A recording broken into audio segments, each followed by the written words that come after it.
Shalom, welcome to another conference call. I am Israel. I go by the name of Captain Ash Yasha'Allah. This is January 15, 2017, and today's topic, we will be addressing how to choose a mate. How to choose a mate. Once again, as I always state, you need the 1611 King James Edition Bible, along with the Apocrypha. We do believe and follow the 14 so-called lost books of the Bible, which is known to be the Apocrypha, and they are scripturally intertwined with the Old and the New Testaments. Also, if you have access to internet, that as well is a useful source because we will be going into certain things that you can explore for yourself, because it's always good for you to know right along. Don't take anything that a person says. Explore it yourself and make sure that it lines up with the truth. Hold on one second.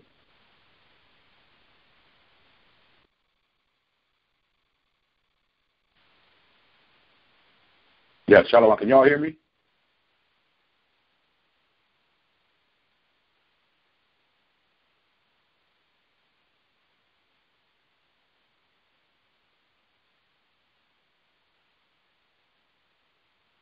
Yes. So just testing something out. Hold on one second. Now, when I was just speaking, could y'all hear me? I can hear you. I can hear you, but not. You can hear me now, but let me know if y'all can hear me. Hold on one second.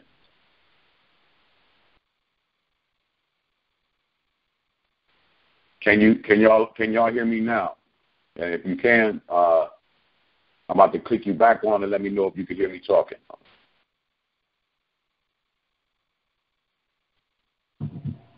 Could y'all just hear me speaking just at that time when I was speaking? Yes. Yes, I heard you speaking. Okay, so we're going to get started. Hold on one second.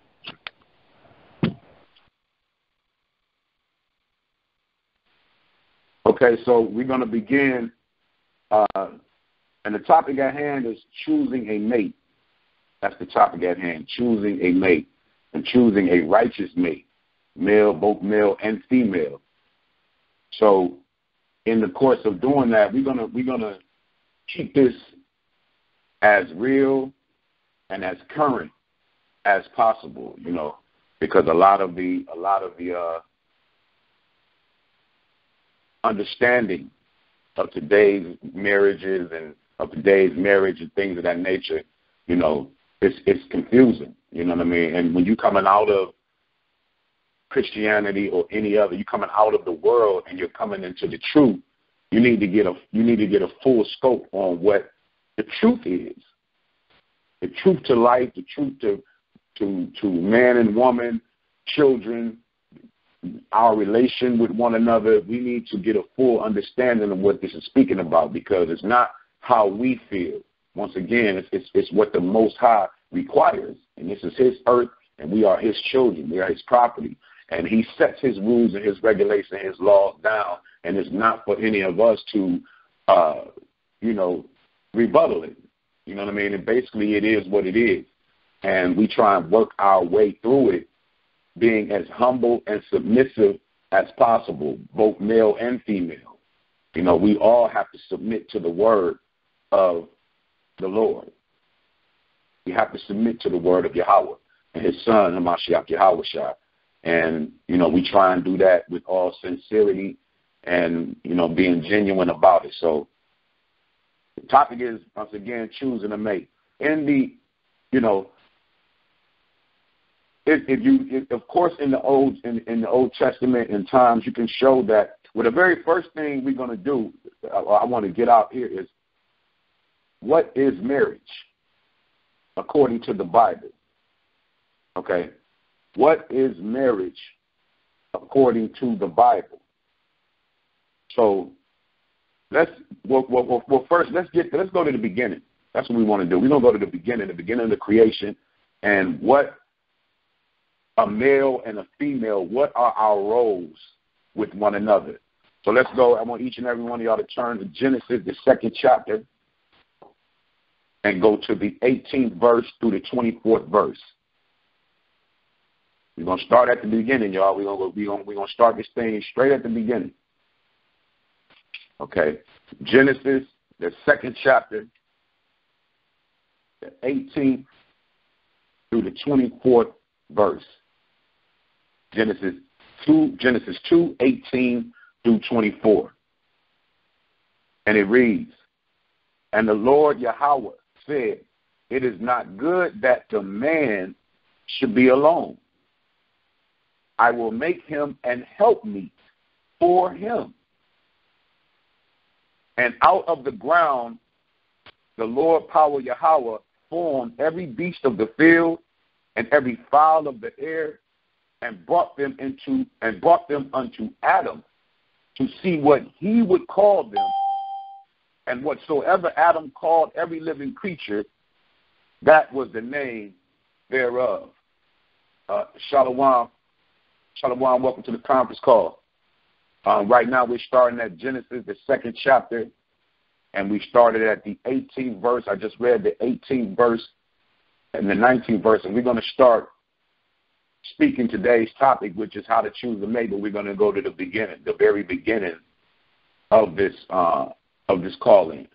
So, like I said, I think this is very important and very pertinent information that we all should know. So once again, Genesis, the 2nd chapter, 18 verses says, "And the Lord power Yahweh said, it is not good that the man should be alone. I will make him an helpmeet for him. I will make him an helpmeet for him. And out of the ground the Most High formed every beast of the field, every fowl of the air, and brought them unto Adam to see what he would call them. And whatsoever Adam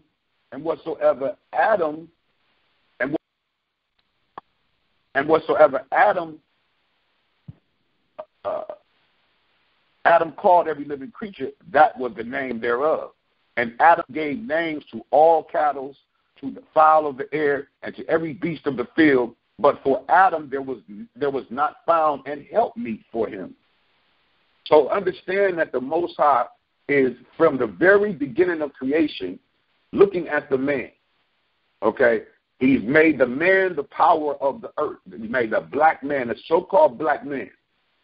Okay? And then he created an helpmeet for him. He created a helpmeet. What is a helpmeet? Let's get that definition. Let's just go in and find out what a helpmeet is. And like I said, I seriously want your sisters to go deeper into your thought. You know what I mean? Because if you're going to learn anything about this truth and it not be biased, you with the right person. Because I just want the best for y'all. I'm teaching the word of the Most High. And I'm just giving y'all what it is, raw and uncut. And it's the truth. So if anything riles up in your spirit, man or woman, even the brothers on the phone, we all have a role and a responsibility to play, and it all is cohesive. It's cohesive with each other. So what is an helpmeet? Let's get that definition, because that's the theme here. And helpmeet, a helpful companion or partner, especially one's husband or wife. Then it says an helper, an assistant, an attendant, a supporter, a friend, a companion, a spouse, a partner, mate, husband, wife. Those are some of the synonyms. Okay? So it was the theme is an helpmeet. So when it says in the 20th verse, "And Adam gave names to all the cattle and to the fowl of the air and to every beast of the field, but for Adam there was not found an helpmeet for him. And the Lord power Yahweh caused a deep sleep to fall upon Adam, and he slept. And he took one of his ribs and closed up the flesh instead thereof. And the rib which the Lord power Yahweh had taken from man made he a woman and brought her unto the man. And brought her unto the man. So he made this woman specifically for the man. So the woman is created specifically to help and aid her man. That's what you were created for. And it says, and Adam said, this is now bone of my bones, flesh of my flesh. She shall be called woman, because she was taken out of man. Because she was taken out of man. And that ties into let's get the precept for that real fast. Let's get the precept for that. So y'all write this right. And it says, and she was taken out, and the Lord and the rib which the Lord power Yahweh had taken from man, made he woman and brought her unto the man. And Adam said, this is now bone of my bone and flesh of my flesh. She shall be called woman, because she was taken out of man. So that whole theory that women be speaking on, when you in the world, that the baby comes from you. The baby does not, life, the man and the woman child, boy, girl, child does not come from the woman. It comes out of the woman, but it does not come from the woman. It comes from the man. Life begins in the testicles of a man. The spermatosis is alive, and the sperm is ejaculated from a man.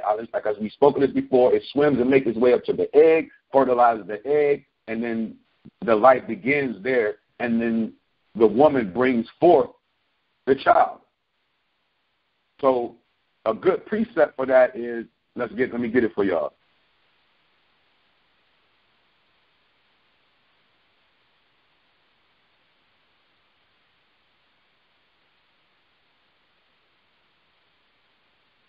Let's go. Turn to 1 Corinthians 11 and 7. So remember, we stand here, and he just stated in the 22nd verse, that the woman came from the man. So when we go to 1 Corinthians 11 and 7, it says, for a man indeed ought not to cover his head, for as much as he is in the image and the glory of the Most High, but the woman is the glory of the man. Once again, it says, for a man indeed ought not to cover his head. So man should not cover his head. Then it says, for as much as he is in the image of the Most High. So the man was created in the image of the Most High. The man was created in the image of the Most High. But remember, the Most High took the rib from the man and sewed him back up. And it said, for this blood of my blood, bone of my bone, flesh of my flesh.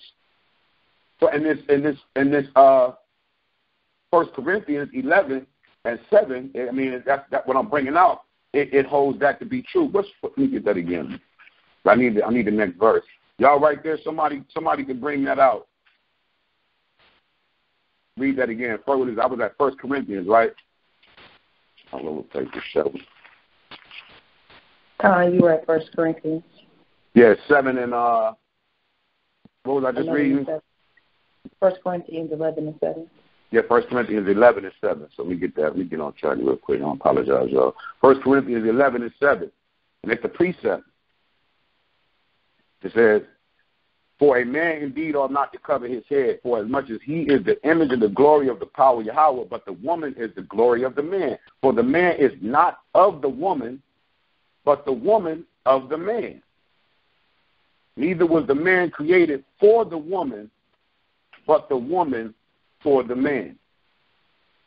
So that goes back into what we just was discussing here at the beginning.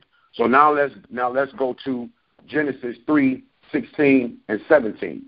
I'm gonna stay in the beginning, and then we're gonna go into what it is that, now a woman can do in looking for a mate. Let's go to Genesis, the 3rd chapter, and let's read the 16th and 17th verse. Brother Maya Kala, read that. Genesis 3:16. Okay, hold on. So just recapping in Genesis, the 2nd chapter, we understood that the Most High formed a man, and he needed a man. Help me. We're going to start at Genesis 3:16, but I'm just recapping. So we go over this. I want y'all to get this. And the Lord God, power, Yahweh said, it is not good that the man be alone. I will make him and help me for him. Okay, so the whole thing is the Most High created a woman to be a helpmeet for a man. Now read Genesis 3:16. Genesis 3, verse 16. Unto the woman he said, I will greatly multiply thy sorrow and thy conception. In sorrow thou shalt bring forth children, and thy desire shall be to thy husband, and he shall rule over thee. Right. It says, and go ahead and read 17. Verse 17. And unto Adam he said, because thou hast hearkened unto the voice of thy wife, and hast eaten of the tree of which I commanded thee, saying, thou shalt not eat of it. Cursed is the ground for thy sake, and sorrow shalt thou eat of it all the days of thy life. Now listen, you just hearing, now, you know what I'm saying, I'm not one of them brothers that play the blame game. I don't do that. Okay, but it was the fall of the woman being tricked in the garden by Satan himself, not by another nation of people, which was at the beginning, is Satan is who we would call the spirit of the so-called white man. And I can read, that'll be another lesson where I prove that. I don't want to mute the call, but whoever is moving around, just put your phone on mute so I don't have to mute everybody. So it says that because of that fall, it says that the woman will greatly multiply her sorrow in your conception, meaning bringing forth children. And that is the case. And then it says, in sorrow thou shalt bring forth children, and thy desire, your desire. This is a curse that the Most High put on both of us. We cannot remove it. There's nothing that we can do. In sorrow thou shalt bring forth children, and thy desire shall be to thy husband. So your desire as a helpmeet is to be for your husband, whatever that he desires. That's what your desire should be. We're talking about a righteous husband, not a brother that ain't in the truth, not a brother that don't know, don't know nothing about the truth, and he's not living according to the Most High's law, statutes, and commandments, because that's the type of man that you're supposed to be with. But and with you being with that type of man, then you're to be his helpmeet, and your desire shall be to thy husband, meaning what he desires. And what else it says, Brother Maya Collins? I'm sorry, I had it on mute. You want 18 or 17 again? Yeah, no, 16. It says, and thy 16. desire shall be to thy husband, and he shall what? And he shall rule over thee. And he shall rule over you. So that goes from the beginning, this was the case, and then when you go all the way to the New Testament, taking it all the way to the New Testament now, we stand at the New Testament. What does it say in the New Testament? Let's go to Ephesians. Keep your finger right there. I'm taking y'all precept upon precept, walking you through this so you have it right there in front of you. So you can understand when it says that, and he shall rule over you. That is exactly for that. Your desire shall be for your husband, and that he shall rule over you. If you're with a righteous man who's allowing Yahushua, or who's submitting his will to Yahushua to rule over him, then everything is going to line up in order, because you'll be really submitting yourself to the will of the Most High, to the will of the Father. So when you go to Ephesians, the 5th chapter, in the 20th verse, it says, giving thanks always for all things unto the power and the Father, in the name of our Lord Hamashiach Yahushua, submitting yourselves one to another in fear of the Most High. Wives, submit yourselves unto your own husband, as unto the Lord. For the husband is the head of the wife, even as Christ is the head of the church, and he is the Savior of the body. So when you read that, and it tells you that for the husband is the head of the wife, even the same as Yahushua is the head of the church, and he is your Savior. So the man is a Savior. Your man is your Lord. For y'all sisters, do y'all see that? Or is it, I'm saying, because I don't want to move past nobody and y'all not seeing that. Do you understand what this is stating? Con. If you understand, say con. Con. Other women, I need y'all to be proactive in this conversation, right? Wives, submit yourselves unto your own husbands as unto the Lord. For the husband is the head of the wife, even as Christ is the head of the church, and he is the Savior of the body. Therefore, as the church, listen to this, is subject unto Christ, so let the wives be to their own husbands in everything. Shalom, welcome to the conference call. Who's calling? Nawa. Sergeant Nawa, welcome to the call, brother. We at Ephesians, the 5th chapter, in the 20th verse. I just got started, and we went from the beginning of what a woman was fashioned and created to be for the man. And I'm giving the precepts out of Genesis, the beginning, and bringing it to the New Testament. So we had Ephesians 5 and 20, and holding on to Genesis 4 and Genesis 3 and 16. So we had Ephesians, the 5th chapter, the 20th verse. I'm going to read it again for y'all just so y'all can see that. It says, wives, submit yourself. And this is the thing, because I know women discuss and y'all want to know what is the type of man that you can, you know what I'm saying, and now that you're in the truth, you want a righteous man, and you cannot live like how you lived in the world. You can't bounce from man to man. You know what I'm saying? You cannot do that.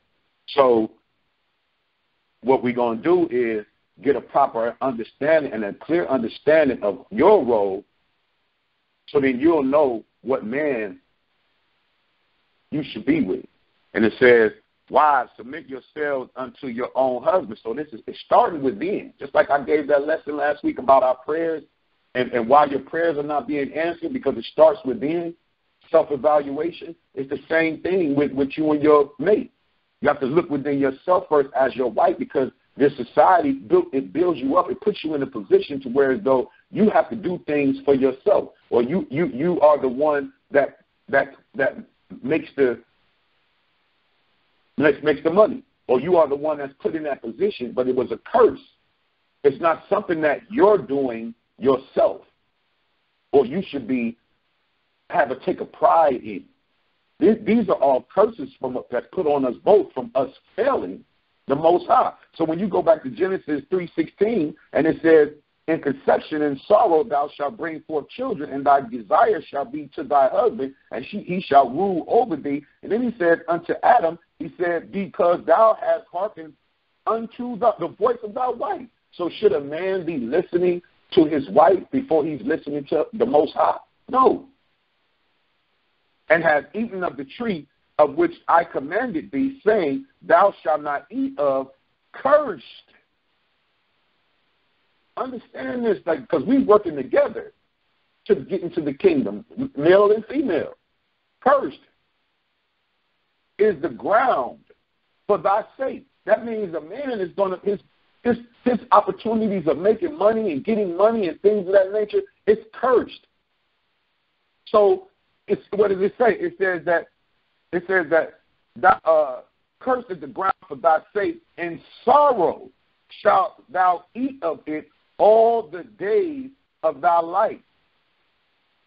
Thorns also and thistles shall it bring forth to thee, and thou shalt eat the herb of the field. So, and then it goes down and say, in the 19, in the sweat of thy face shalt thou eat bread, till thou return unto the ground. So we're going to have to struggle as men all the way until we return to the ground. We can't remove that.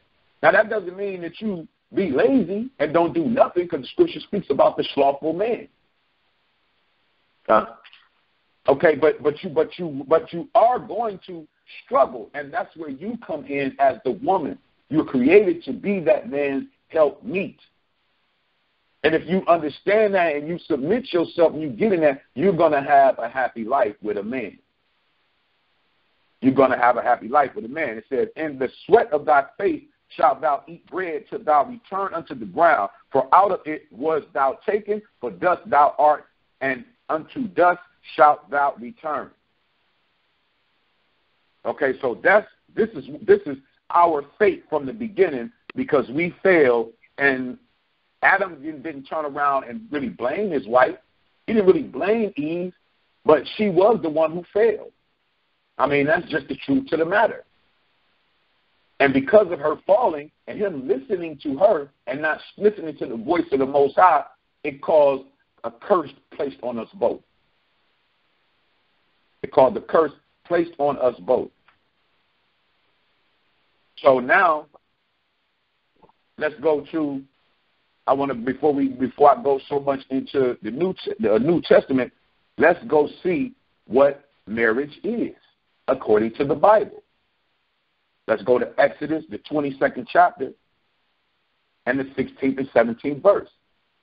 Let's find out what what marriage is. Is marriage what we know marriage to be in today's society? Going downtown to City Hall, asking the white man for permission, getting your Social Securities and giving over your information to the white man, and so he can put it on paper and bind you with a contract, and then you go take it before a pastor, and then y'all read vows that's not even in the Bible, and then the pastor that you take it to, that you read the vows to it, and before he's in a whole nother truth. I mean, he's in falsehood. He's an idolater, because he's 9 times out of 10 us here in America, the pastor you're taking it to, he's following Christianity. So surely that's not what marriage is in the Bible. So let's get what marriage is in the Bible. Exodus 22, 16, and 17. Get that for me, Sarge. Exodus 22, 16, and 17. Exodus 22, verse 16.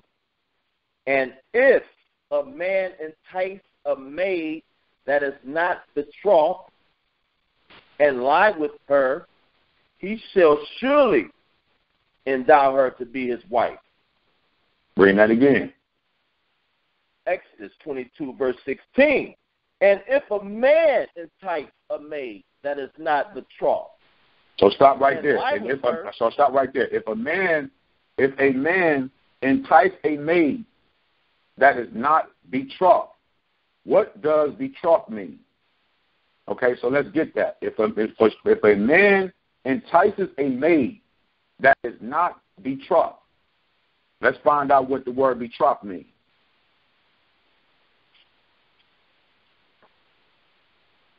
If a man entice a maid that is not betrothed means the person to whom one is engaged. So she's not engaged. She ain't already endowed or engaged to another man. Okay, and he entices her. What does entice mean? What does it mean to entice her?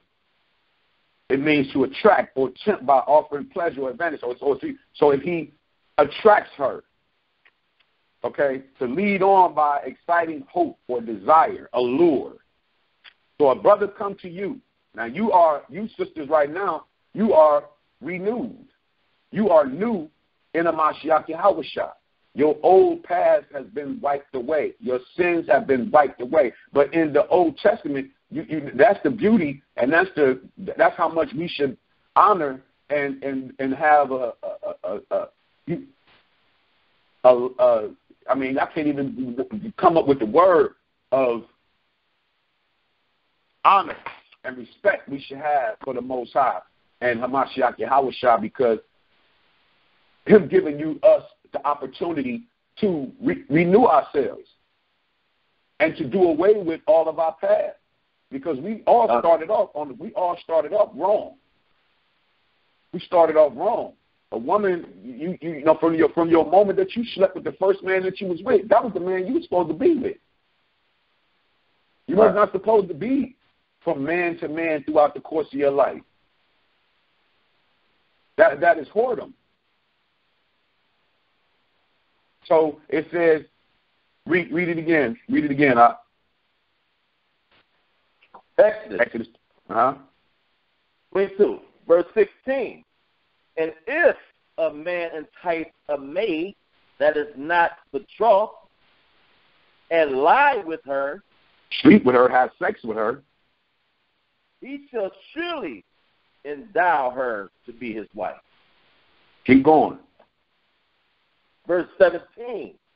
If her father utterly refuse to give her unto him, he shall pay money according to the dowry of virgins.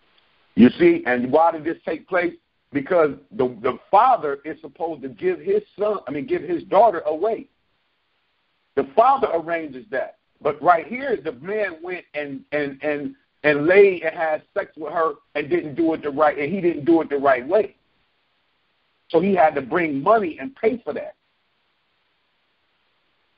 He had to pay for that because the father gives them away. That's why I said if a man entice a maid that is not betrothed, she is not engaged, and he sleep with her, he shall surely endow her to be his wife.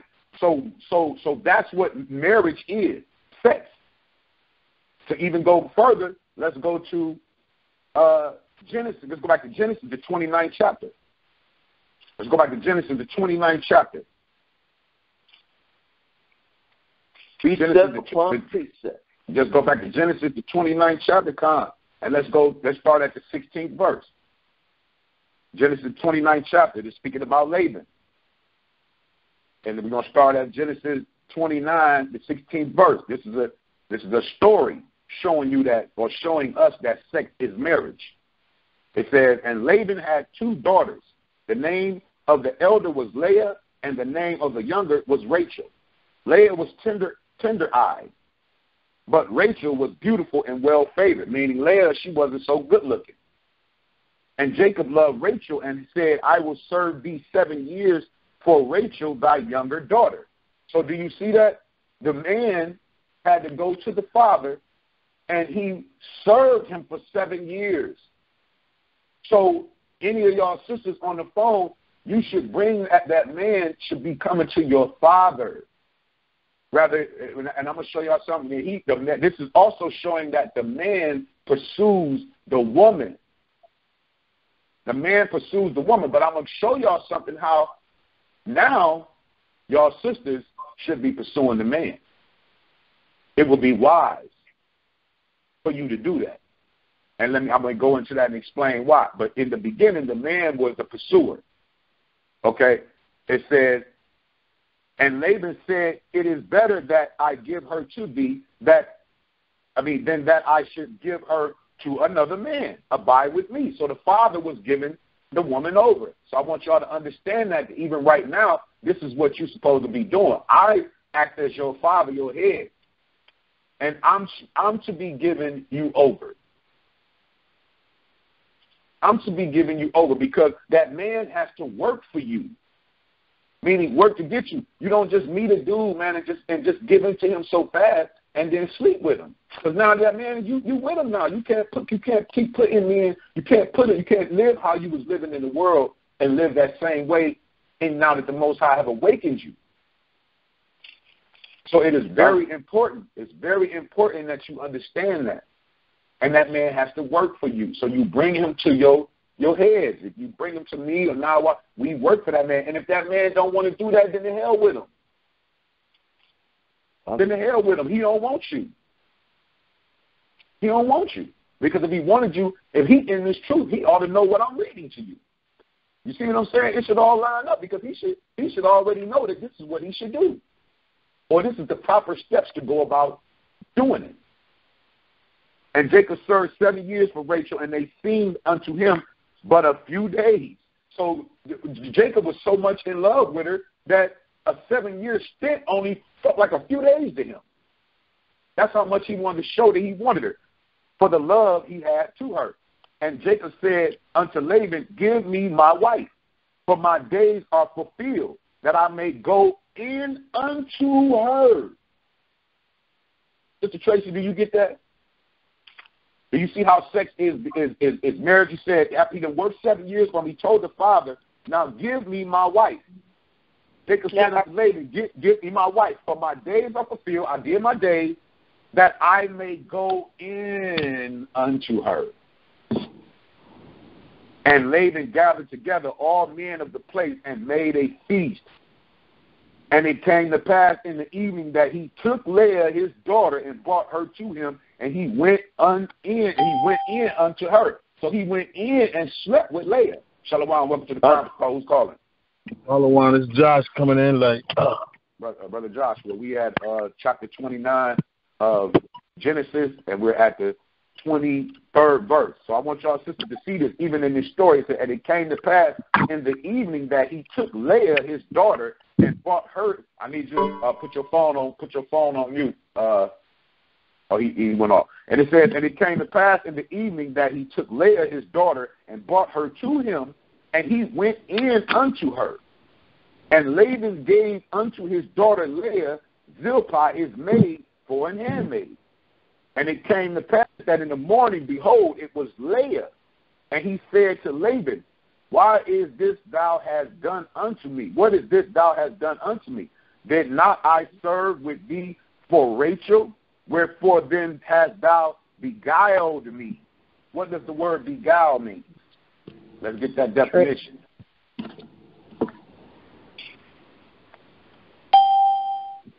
Same thing Eve went through.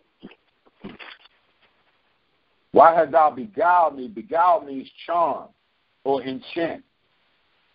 A charm, attract, enchant, hypnotize, mesmerize, seduce. Okay? Entertain, but then that's one way to look at it. Then it says, help time pass pleasantly. Entertain, amuse, delight, please. Okay? And so it says, so let's get to what he's actually saying. And Laban said, it must not be so done in our country to give the younger before the firstborn. Fulfill her week, and we will give thee this also for the service which thou shalt serve with me yet 7 other years. And Jacob did so, and fulfilled her week. And he gave him Rachel his daughter to wife also. Okay? And Laban gave Rachel his daughter Bilhah his handmaid to be her maid. And he went in also unto Rachel. So I'm just proving to y'all here that sex is marriage. The sex is the marriage. You have united. You have become one when you do that. Okay? And he loved also Rachel. He loved also Rachel. So then that means he loved Leah too. People come out there with them stories and say certain things and like to say he tricked him this, that, and third, but then what did it say? And he loved also Rachel more than Leah. But that don't mean that he didn't love Leah. And he served with him yet 7 other years. So I just wanted to, not to go into that story. I just wanted to show y'all that sex is marriage. So that's what we dealing with. Sex is marriage. Okay? So now let's go to the book of Proverbs 18:22. I still just want to show y'all that about a man pursuing the woman. That's first how it would be. But I would say now, scripturally wise, that because of the times that we're in, it's a whole nother thing going on. Proverbs 18:22. And it reads, whoso findeth a wife findeth a good thing and obtaineth favor of the Most High. So it says whosoever findeth, if you find something, now obviously you were looking for it. Okay, so that's still a man in pursuit. Let's go to Amos 3:3. Bring it out. We're gonna get even deeper. I'm just coming from the beginning. I'm just coming from the start. So the women on the phone and the men can see what's going on. But there's a role to play for the both of us.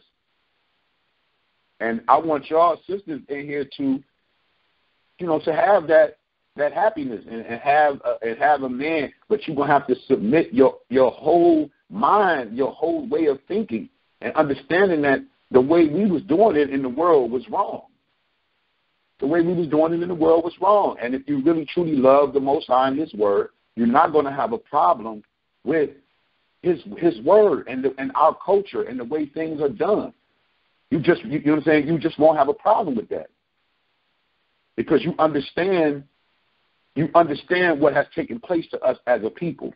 And when a person understands what's taking place with us as a people, if you really love your people and you love the Lord, and you love the Most High and His Son, you're gonna adapt yourself to His wisdom and His truth. Amos 3:3. Can two walk together except they be agreed? So when you with a man, y'all have to be on the same accord. You know what I'm saying? Y'all got to be on the same accord. And that's why it's important that you submit yourself unto your husband. You know what I'm saying? As the church submits it to Christ. It's the same thing because everything has to be done in agreement.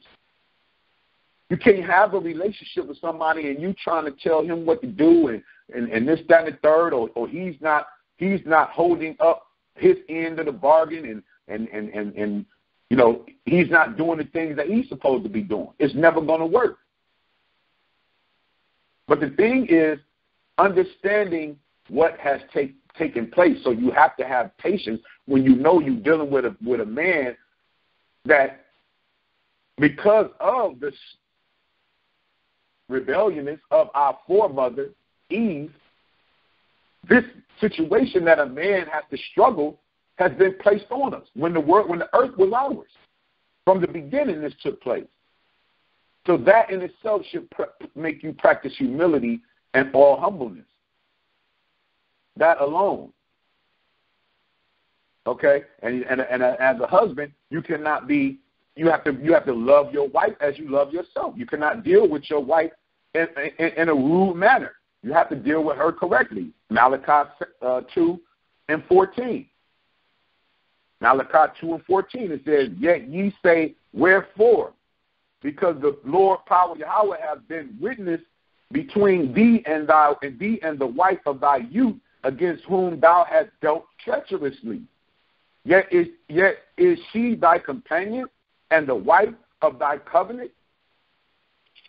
Okay, you cannot deal treacherously with your wife. It says, "And did not he make one?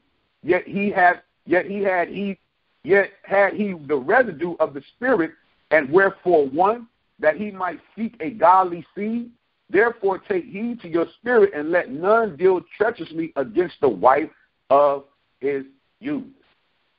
So brothers on this phone, you cannot deal treacherously with your wife.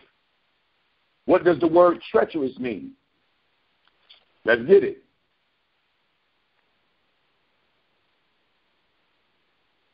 Let's get it. What does treacherous mean? Guilty of or involving betrayal or deception. Okay? You cannot deal that way with your wife. You cannot deal treacherously with her. So I'm gonna read. I got some information I wanna pull up with y'all real fast, and we're gonna go into. I just want to go into the culture, and I want y'all to get these scriptures real quick. Let me see. I wasn't gonna put it in the room, but I'll just read it. Let's get some of the things like marriage and concerning marriage and divorce. Okay. Let's go to Hebrews 13:4. I'm just running through scriptures. Now, if y'all got any questions, y'all can chime in and ask the questions, because I need y'all to ask me questions of what it is that in your own personal life. And actually I'm going to start with it like this. Let's go to Isaiah 13:12. real quick before we do that. Let's go to Isaiah 13 and 12.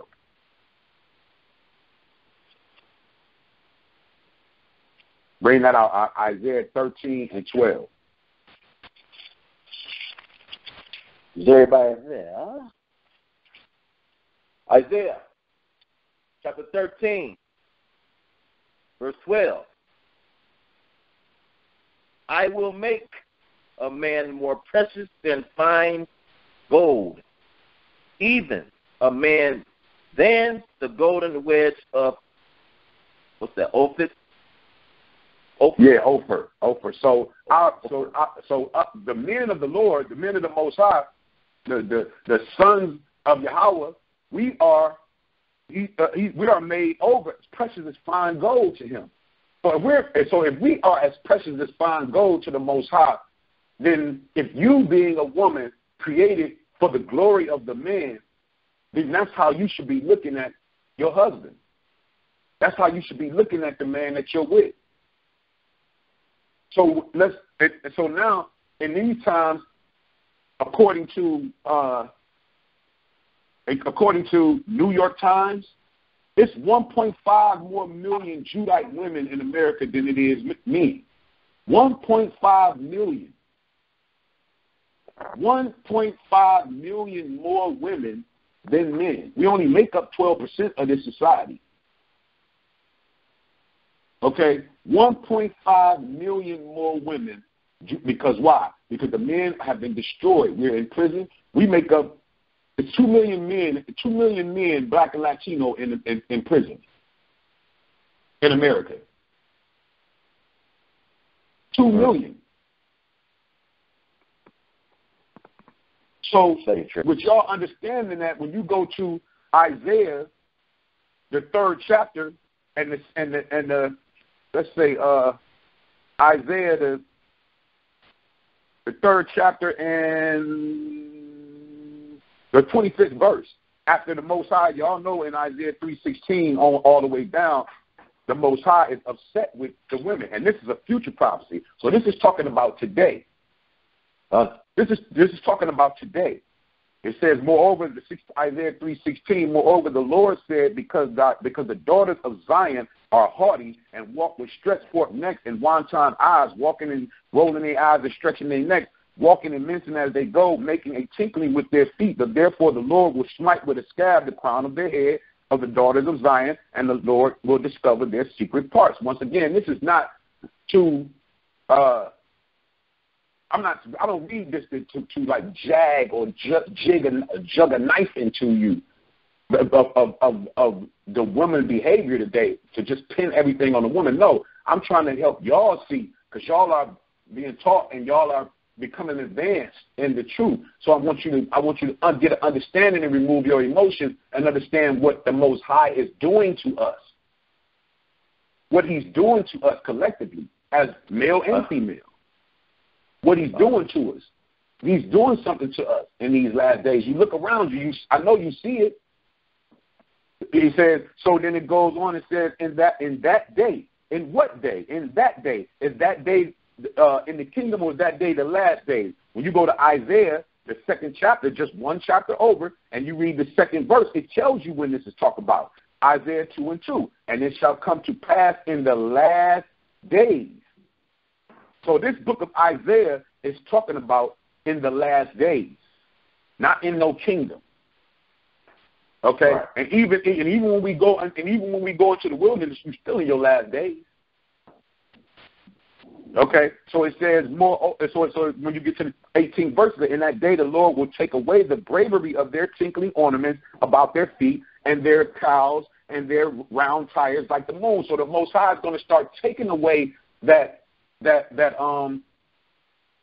luxury of that the white man gave to our sisters and putting them up high in the corporate offices or with the job or with education. Right. He's going to start taking that from y'all. And I know y'all see that because with the way this economy is going on, the sisters ain't comfortable no more like that. They lose. They work. They got to work hard and stressing and losing that ground that was here in the beginning of the 2000s, in the mid. I know you've seen the money start crumbling. He's removing that from y'all. because of how you took it and you followed the white woman with the feminist, independent, I don't need a man's spirit, and the Most High is judging you now for that. This is what he's describing right here. The chains, 21:19, the bracelets, the bonnets, and the ornaments of the legs, and the headbands, and the tablets, and the earrings. Y'all see all these women. Y'all on Facebook. Y'all see how they was getting all the women doing hair, the beauty. They got the Louboutins on, this, that, and the third. The Most High, he coming to take all that away. Because you was haughty in that. Tight dresses, boobs showing, ass all out. You became haughty in that. Nothing submissive about that. But the rings, the nose jewels, the changeable suits of apparel, and the mantles, that closet that you just had running up all kind of tab and money and things, and the wimples and the Christian pins, the glasses and the fine linen and the hoods and the veils. And it shall come to pass that instead of sweet smell there shall be stink, and instead of a girdle a rent, and instead of well-set hair baldness, and instead of a stomacher a girding of sackcloth, and a burning instead of beauty. Because when we would fall or something, or when the shame came about, you put that sackcloth on. And why? That baldness is real today, right? They use the weave. Yeah, when you look at the weave. They have baldness. Now some women don't wear it. Some women don't wear it because they not necessarily bald. They wear it because of they like diversified of fashion and some of them have a whole lot of hair up under their own hair up under the weave. But it's still what it does is the reason why the Most High stricken you with a scab on your crown. Because envying your oppressor. And it says, envy not thy oppressor and choose none of his ways. And you do that when the whole perm came into play. That was the smite of the scab on the crown of the head, the perm, because women are perming their daughters' hairs at 5 years old. Right. Because you ain't even give her a chance you're not even giving her a chance to love herself and love the beauty. The Most High said that the kinky hair is the author of beauty. Right. Because the Most High has kinky hair, woolly hair. Yahweh Shai has kinky, woolly hair. So he says the author of beauty is woolly hair. So why would you then want to go straighten yours when the Most High gave you the beauty of everything? And your hair, he wants you to look at that as beauty. But why? Due to slavery and due to the self-hatred campaign that was bestowed upon us, we started doing these things. And then it says, thy men, this is what I want y'all to see, thy men shall fall by the sword, and thy mighty in the war. So the men start falling in these last days, and that's what you see. That's why 2 million men incarcerated, all kind of brothers is getting killed, and out here on the street, there is no men. And that's why it's 1.5 to 2 million more women than it is men. So y'all have to understand this and see this. So now you need to be, and then when it goes and it says in 26th verse, and her gates shall lament and mourn, and she being desolate shall sit upon the ground. 4th verse. And in that day 7 women shall take hold of one man, saying, we will eat our own bread and wear our own apparel, only let us be called by thy name to take away our reproach. So now you're the pursuer now. Now you pursuing. So now we look at that on a lighter side, because you're not gonna be able to get away from dealing with a man that has another woman. A person can say, I don't want to take that, I don't want it for myself, but you're not gonna get away from it because the Most High is setting it up like that. Or you can get away from it just by being by yourself. Shalakia, go ahead, Khan. I'm sorry. For those that don't know, reproach means to blemish or to stain. So just wanted to bring that up. Right. And it also means shame. So if you can choose to be by yourself. If that's what you want to do. Paul, spoke of that. If you unmarried and you want to remain unmarried, you can do that. You can remain unmarried. But other than that, it's no escaping. You're not going to get around that unless you do decide to just be yourself. because the Most High is taking down the men in the mighty war. He cutting us down, and I know y'all see that. So, sisters on the phone with me, y'all meet him. You meet a man, Uriah, any of y'all. Y'all, you know what I'm saying? You meet a man, and you like that man. Then go let that man know that. Go let that man know you. Let that man know you like him. That righteous brother that's keeping the law, statutes, and commandments. Let him know that you like him and you want to be with him. And what can y'all? You know what I'm saying? What can y'all do to work that out? Be the pursuer. Because the scripture said that was the case. You are the pursuer now. It ain't no men out here. You cannot. You know what I'm saying? You have to go. And if you know you want to be with a man, you want to burn in your lust. You don't want to burn in your lust. You know what I'm saying? You can't be just playing with no toys all the time. So if you're not going to burn in your lust, then you know of a righteous man. Go and let that man know that. Go let that man know that. And see what y'all can work out to get up under him and become his helpmeet. And the Most High is not concerned with your feelings of, so even that, or just to say, even if you got a husband and a woman comes to your husband because he's a righteous man, and she wants to come get up under him, you cannot do anything about that. And if you start causing any type of problems with it, then the Most High is going to, render a recompense unto you. When you go into Ecclesiasticus, the 26th verse, the 26th chapter, it says in the 6th verse, but a grief of heart and sorrow is a woman that is jealous over another woman, and a scourge of the tongue which communicated with all. An evil wife is a yoke shaken to and fro. He that hath hold of her is as though he held a scorpion. So it said 7 women is going to go take hold of one man. She's going to pursue him.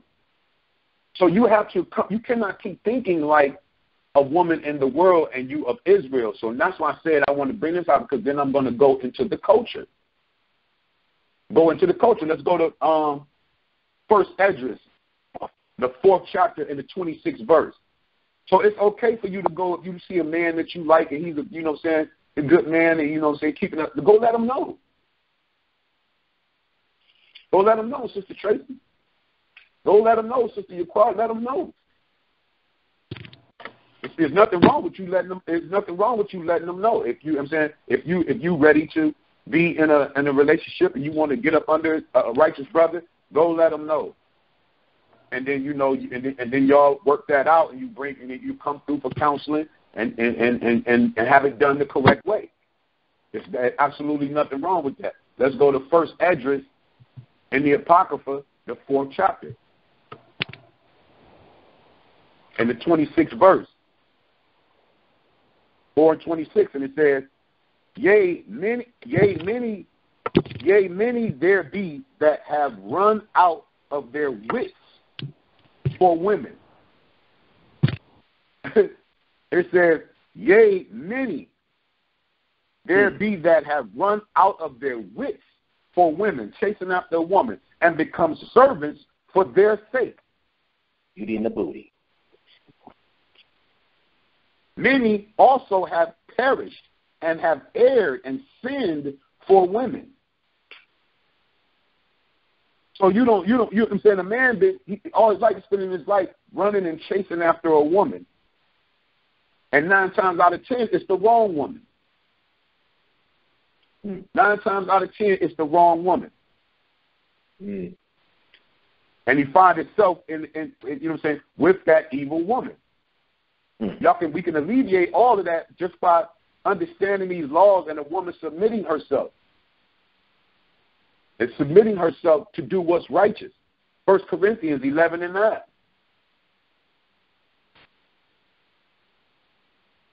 1 Corinthians, the 11th chapter, and the 9th verse. Bring that out. 1 Corinthians 11 and 9. 1 Corinthians 11, verse 9. Neither was the man created for the woman, but the woman for the man. Verse 10. Read the 10th verse as well. Verse 10. For this cause ought the woman to have power on her head because of the angel. Keep going. Verse 11. Nevertheless, neither is the man without the woman, neither the woman without the man, in the Most High. Keep going. Verse 12. For as the woman is of the man, even so is the man also by the woman. But all things of the Most High. Y'all see that wording? For as the woman is of the man, even so is the man of the woman. Did it say that? I want y'all to really look at that. For as the woman is of the man, even so is the man also, even so is the man also of the woman. Do it say of the woman? Are y'all looking at that? It says, for as the woman is of the man, even so is the man also of the woman. Is that what it say? I'm asking y'all, is that what it say? No. What does it say? I'm reading it right there, 1 Corinthians, the 11th chapter, and the 11th chapter and the 12th verse. It says, for as the woman is of the man, even so is the man also by the woman. The woman. Why did it choose to use those two different words? Right. Yeah, come on. Why did it use two different words right there? What does it mean to be of the man, and what does it mean to be by the woman? See, let's get it. Let's just show y'all. Of means expressing the relationship between a part and a whole. Okay, a part and a whole. What is the part and the whole? We are part. We come from Yahweh. So we're up. So it says, for as the woman, for as the woman is of the man. Remember in the scripture, it told you that for the woman is of the man. That the woman comes from the man. But then it says, even so is the man also by the woman. What does the word by mean? It means that. Huh? So I was just saying that's the relation, like the first, like man is from the Most High, but then I guess women have children. There you go. That's crazy because that's exactly the word by means identifying the agent performing an action. And that's what a woman is doing when she's bringing out the child from her womb. She's performing an action, even though we're performing the action by implanting in you, but just giving a balance of what's taking place here. Of what, you know what I'm saying, of what it's speaking of. Right. So when you go to Sirach, the 25th verse, and the 25th chapter, Sirach 25 and 21, it says, and this is what brothers always do. So even for y'all brothers on the phone, it says, stumble not at the beauty of a woman, and desire her not for pleasure. We always do that. You look at a woman, you're looking at the outer. You immediately looking at her butt or whatever else it is. Mm-hmm. That's the first thing you're looking at. We cannot, you know what I'm saying? It's not, of course you want to be with somebody that's attractive, and that's for y'all sisters too. We want to be with somebody that's attractive, but that cannot be the first thing that you gravitate to. That should not be the first thing that you gravitate to. Why? Go to Sirach, same book, and go slide down to the 7th chapter, Sirach 7 and 26. And what does it say? Have hast thou a wife after thy mind? Forsake her not, but give not thyself over to a like woman. So it says, have you found a woman that's of your mind, and your mind is of a Mashiach Yahushua? That's the woman that you want to get with. What do we always say? Great minds think alike. Well, a great mind is a mind that follows the laws, statutes, and commandments of the Most High. So if you need for a man, you know, say you want to find you a woman, you want to get you a woman that understands her role in this truth.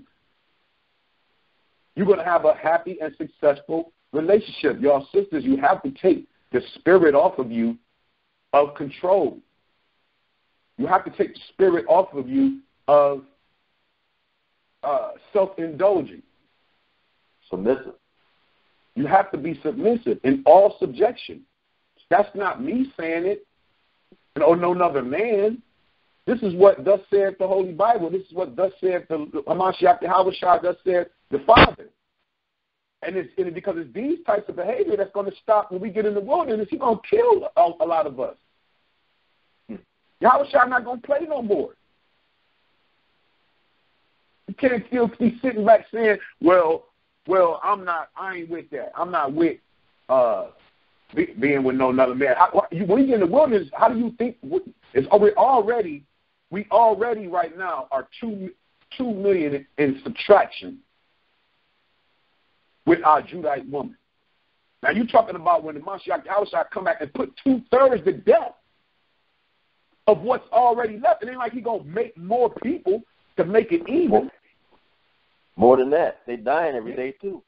Yeah, it's still more people going to die. And then he said, and he already said in Isaiah 3 and 3:6, I think it was 20, he said that if we're going to die for the men. He didn't say the woman. He said for the men, it's going to die in the war. I mean, it's going to die by the sword. Huh. He didn't say y'all. He said us. Right. We going to die by the sword in a mighty war.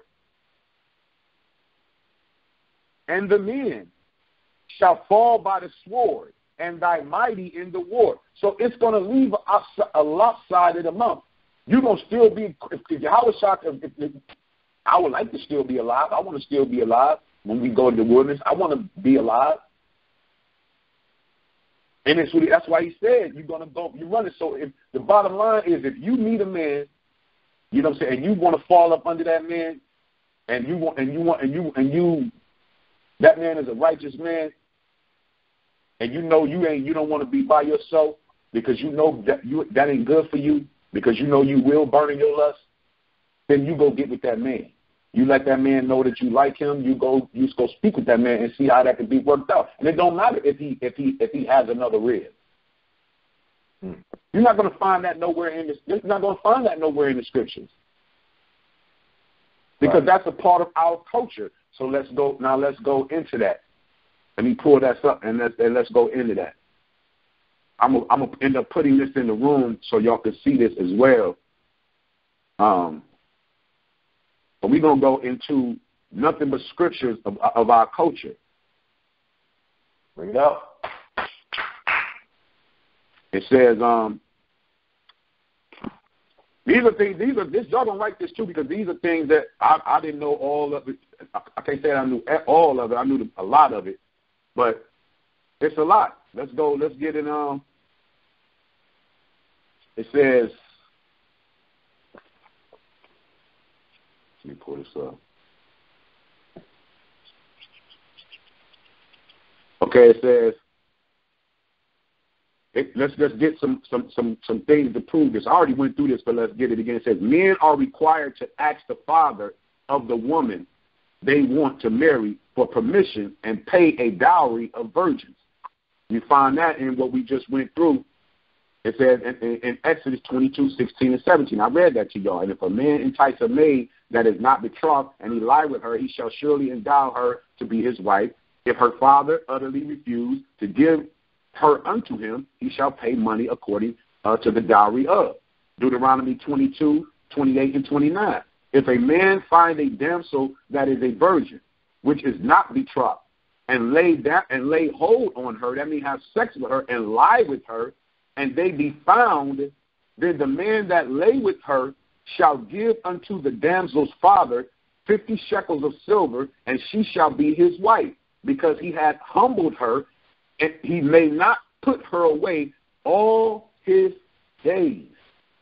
So, brothers, you run out here and you go sleep with a woman, you are with her. You with her.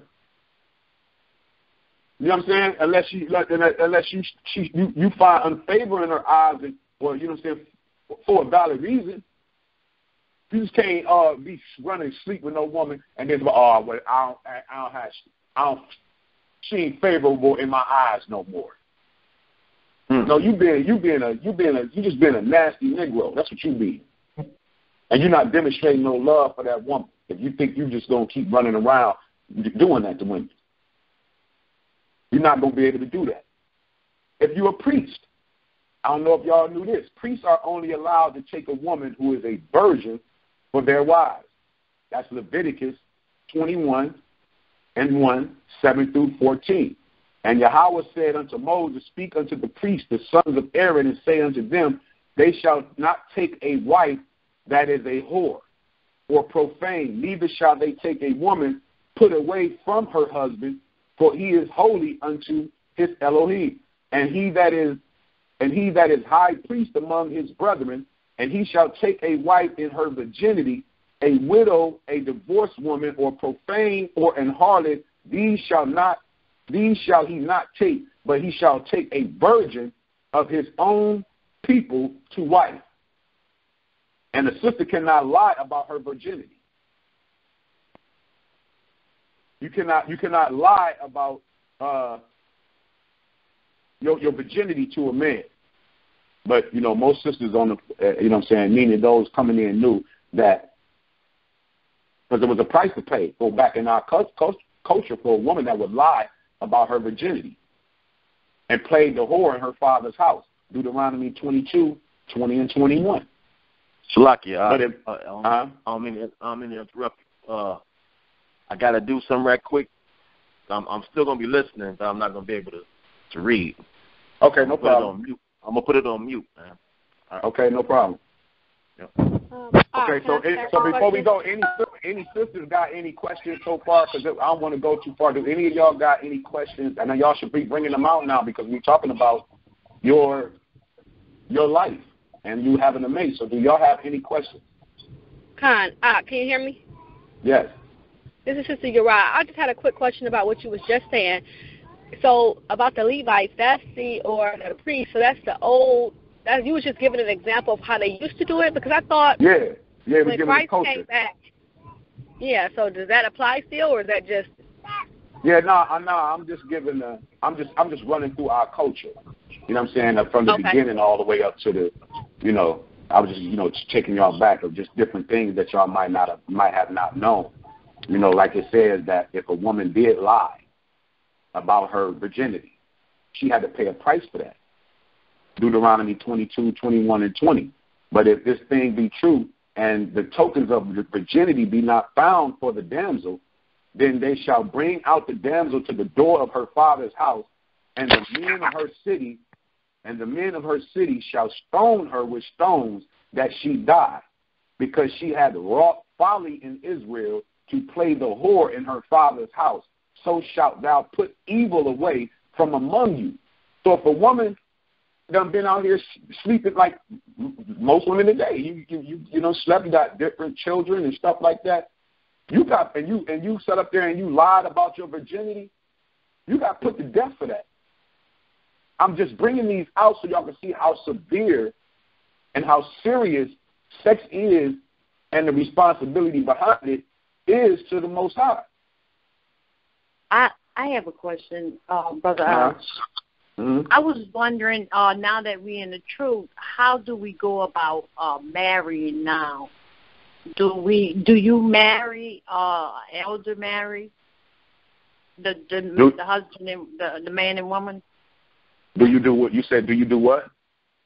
How do you go about, you know, marriage? Like in, you know, Christian go to the priest, the pastor, how do you mean like we a do ceremony? it in truth?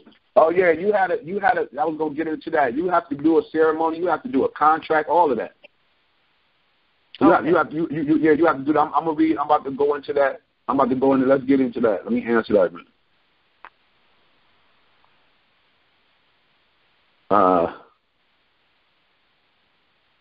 Let me see.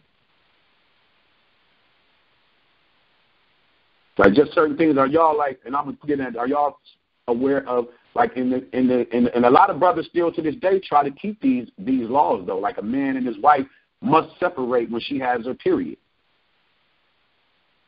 That's Leviticus 15 and 19. And if a woman have an issue, and her issue, meaning her period, is in her flesh and be blood, she shall be put apart 7 days, and whosoever touches her shall be unclean until the even.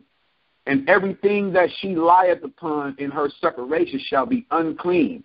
Everything also that she sitteth upon shall be unclean.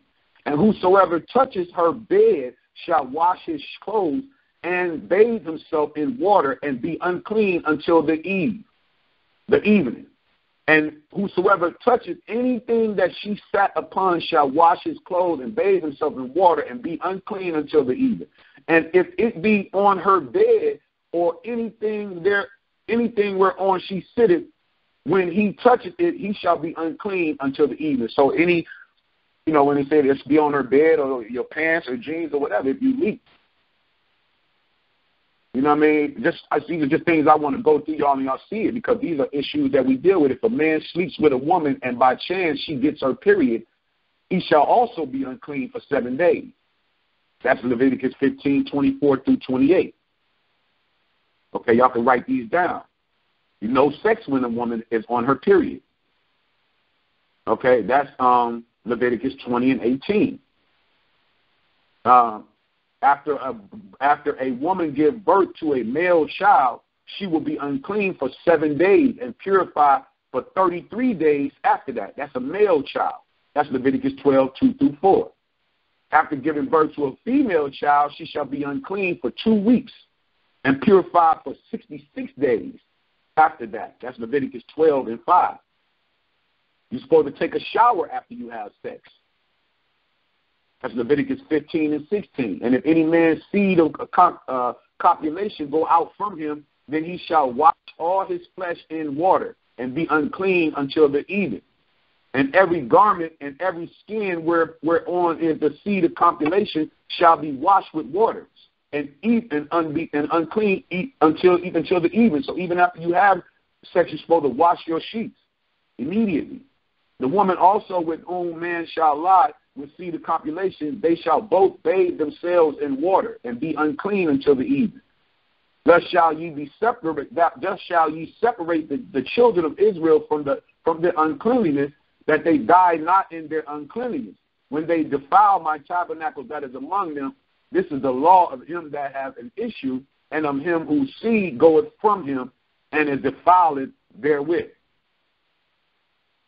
Okay, it says your first wife lifestyle must stay the same if you marry another woman. So this is our culture, this is our custom. Exodus 21 and 10. If he take him another wife, her food, her raiment, and her duty of marriage shall he not diminish. So if I'm in the house and I've got a wife and then I go take on another wife, the way that I was living, it can't change. You know what I'm saying? The way that I'm living, it can't change. Meaning the wife that you with first, she still has to, it's almost like it goes unnoticed. But you still have to, but then it says, but as far as the new wife, if he take him another wife, her food, her raiment, and her duty of marriage is the intimacy. Her raiment is her clothing and her food. It doesn't state about that he has to pay her rent. He got to do all this type of stuff. It's not about that. Because the provision that he's mainly supposed to be giving to her is her soul, her spirit, getting her righteous and prepared for the kingdom of heaven. Why is it that? Because what did the Mashiach Yahweh say in the book of Matthew? don't say so don't ask what shall we eat or what shall we wear. You're not supposed to be worrying about those things because now you work collectively with the woman that you with and with the new wife that you take on. And like I tell, it ain't even a thing of where it should be a situation where the woman don't know because she doesn't have no authority over that situation. It's the culture. Like when I talk to certain women, or I'll be hearing certain women sit on Facebook, like it's like, are y'all really in the truth? Like, are y'all really understanding the culture of what it is, not your own feelings and things of that nature? We can't change what has already been written, and what is most I say. Whether you like and understand it, believe it or not, it's what shall come to pass is going to come to pass. We can't change what thus saith the Lord. We can't change it. All we can. That's why I said, bethink yourself and repent and become as a child again. Matthew 18:33 tell you that if you verily, I say unto you, unless you change, you got to change the way that you think it. You got to convert and become as a child. Thou shalt surely not enter into the kingdom of heaven. You ain't even going to enter into the kingdom of heaven still having this a mindset of the world. So to answer your question, Sister Yaqua, about like how do you do about your the ceremony? How taking on another wife? Let me get to that. The procedure that you take. Right. Let me get to that now.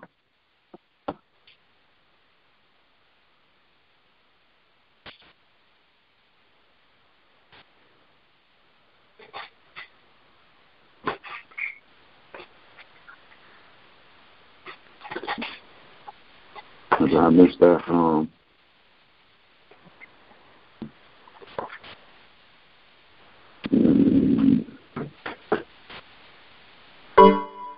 Let me get that for you. Okay, I think I got it right here. Hold on a minute.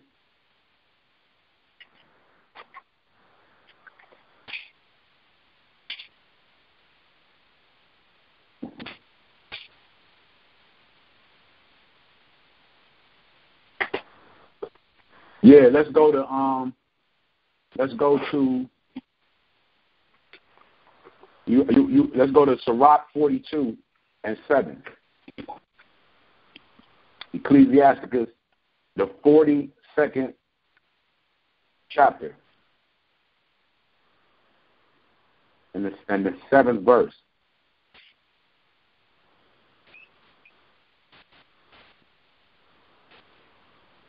In the 7th verse, it says, deliver all things in number and weight, and put all in writing that thou givest out or receivest in.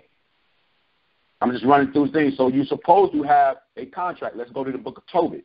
Write these down. The book of Tobit, the 7th chapter and the 13th verse. 7 and 13, it says, then he called his daughter Sarah, and she came to her father, and he took her by the hand and gave her to be wife to Tobias, saying, behold, take her after the law of Moses, and lead her away to thy father. And he blessed them. Okay? And he blessed them and called Edna his wife, and what? Everybody go to Tobit, the 7th chapter, and the 14th verse. It says, and he called Edna his wife, and took paper, and did write an instrument of covenants, and sealed it. Okay, so you have to first go to the father or the head. If your fathers ain't still alive or he in the truth, then I will act as that. You know what I mean? Then that man sits, he courts you, and he sits amongst me. And I'm watching him and how he deals with you to make sure that he's dealing with you righteously. Okay? Then after that, okay. No, I just said okay. I'm listening. Okay, then after that, when I turn them over, then there has to be a contract.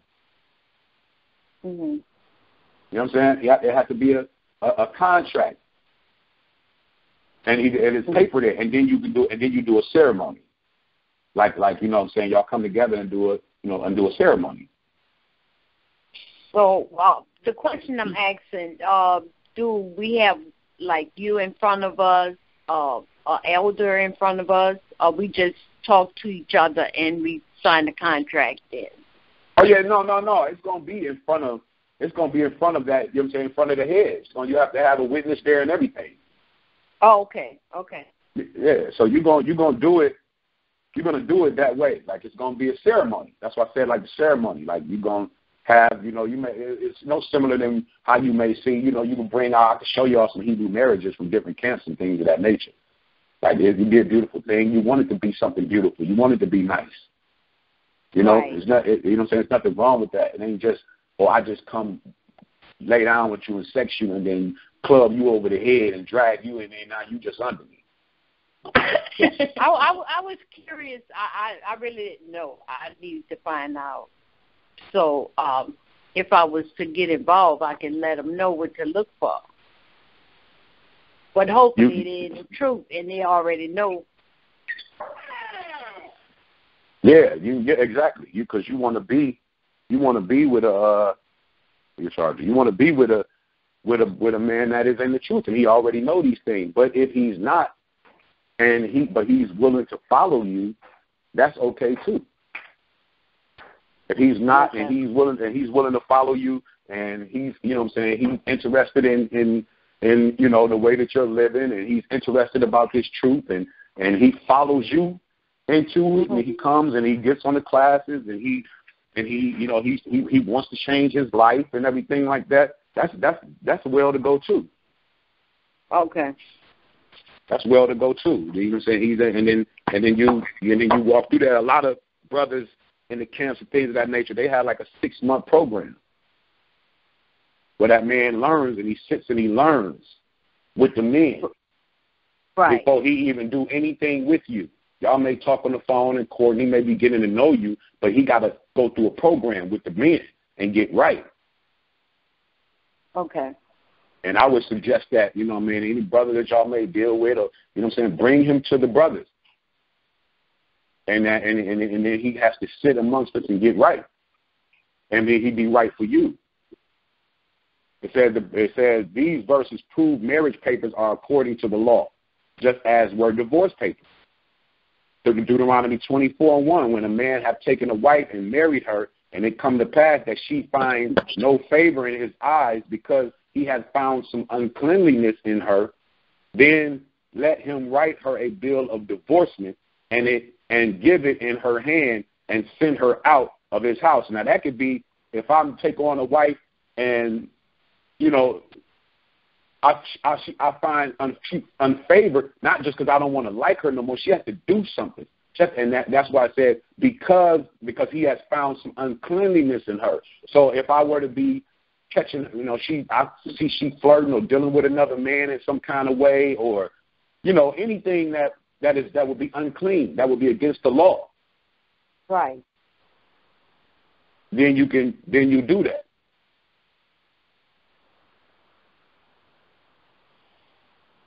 You want to make sure that that's not the case when you're dealing with your mate.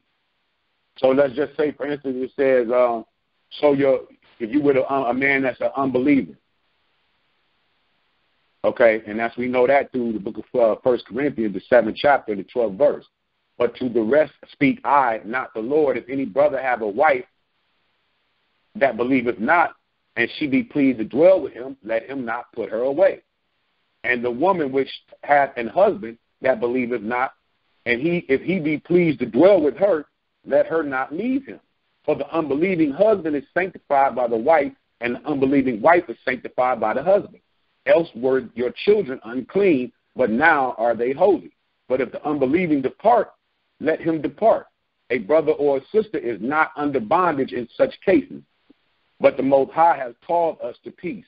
So if you while you going with that man or whatever, and and he don't want to, and he's trying to follow you, and he's being more of a deterrent, and he's causing problems in your relationship and things of that nature, trying to stop you from. That's why you bring him to the head first, because you may come into the truth when you with a man that ain't in the truth, or the man may come into the truth and he with a woman that wasn't in the truth.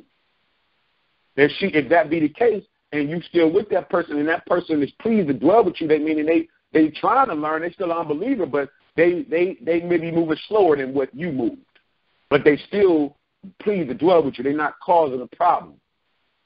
Then you stay with that person. But if they causing a problem and all that type of stuff, then you know what I'm saying, that gives you your out when you came in, because the Most High calls us to peace. He don't want you to come into the truth and then be still having to deal with somebody who is a tyrant to this truth. So, can I ask you a question? Because we didn't talk about the flip side of that. If you are with somebody who's in the truth, but they're not, doing what they're supposed to do, and it's causing a lot of, stress in the relationship, can we talk about that aspect of, they know who they are, but they're just not operating? That's a person can say that they're in the truth, but if the question is the truth in you? I don't listen to the in the truth thing. I believe it's the truth in you, because if the truth is in you, then you're going to do what the truth say do. If the truth ain't in you, then if you ain't doing what the truth say do, then you are an unbeliever. It doesn't matter if you Israel or you know what I'm saying, I know it. If you're not living the life, if you're not living the life, then you just made, you Israel, but what does that mean? That don't mean nothing. Remember, it says not all Israel are Israel. So if a brother is in the truth, or say he's in the truth has to be in him. If he's in a relationship with a woman and he's not loving her the way that he would love himself, meaning applying the commandments to y'all life the way he's supposed to apply the commandments to his own life, then he's a non-believer. A lot of brothers that know they Israel and I'm from the tribe of Judah, this, that, and the third, but you're not the most. You're gonna be a part of that 2/3. Don't matter that you know certain holy days and this, that, and the third. If you're not actively doing the work of the Most High and living the lifestyle of a true Israelite man, keeping the law, statutes, commandments, it ain't. Now, if you're talking about you in a relationship, and because a brother may fall, it says a just man falls 7 times, so that would be hard to decipher. Just because y'all are going through problems, you know what I'm saying? He could have a spirit on him. That demon may need to be prayed off of him, casted out of him. You don't mean that he's unworthy because he may be in a funk, or he may be going through some things mentally, emotionally, spiritually. So we can't just throw people away because they fall. You know what I'm saying? That's a hard one for me that's a hard one to judge, because a person can really be going through something at that time. They can have a demon on them. None of us above that. You know what I'm saying? Remember, the Most High, he strict you with madness because of what you're doing. The Most High could be judging you. So the question, I guess, would be, is should we, if the Most High is dealing with one of his servants and he bringing his judgment on him, do that mean that the wife gets to walk away from him? Because the Most High is judging him and dealing with him because of his error? But the Most High could be doing that to him to make him come out shining like a precious jewel. God. So it's about patience. You know what I'm saying? What I would say to that woman, if you're speaking of a woman that may be in a situation like that, then I would just tell, you know what I'm saying, if he not, you can separate. You can separate, you know what I'm saying, but you can't. Let's go get that. Let me grab that real quick. What was I just was reading it, right? Let's go to 1 Corinthians, the 7th chapter. Let's get that. 1 Corinthians.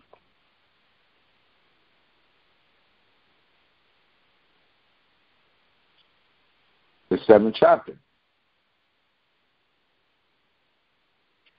1 Corinthians 7. Let me see. It's 7 or 11, and every man above. Oh yeah, but it was okay, right. It says for the 13, and the woman which hath an husband that believeth not. So let's say that this is the situation that this woman is in, Sister Uriah. She with a husband, they say believeth not because he's not keeping the law, statutes, and commandments. He's not doing what he's supposed. Okay, believeth not. And if he be pleased to dwell with her, let her not leave him. For the unbelieving husband is sanctified by the wife, and the unbelieving wife is sanctified by the husband. Else were your children unclean, but now they are holy. But if the unbelieving depart, if he depart, let him depart. A brother or sister is not under bondage in such cases. So if that brother departs and leaves, and he leaves, then you're not bound to that.